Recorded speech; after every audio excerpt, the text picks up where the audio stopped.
Want to effortlessly create your own website to showcase your coding skills, project portfolio, or even your personal brand? First things first, head over to GitHub and make sure you've got an account.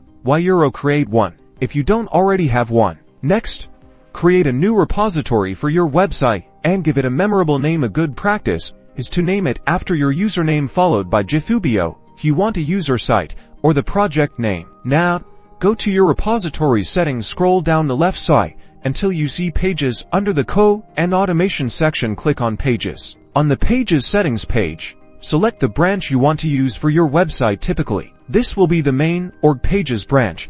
Depending on your code, then, choose a theme or keep it simple with plain HTML, CSS, and JavaScript. The theme selection depends on what you want to do. If you want a basic website, create a new HTML file, like index. In your repository, add your website's content, text, images, and any other elements you need. Finally, commit and push your changes to the branch. Your GitHub page will be ready shortly.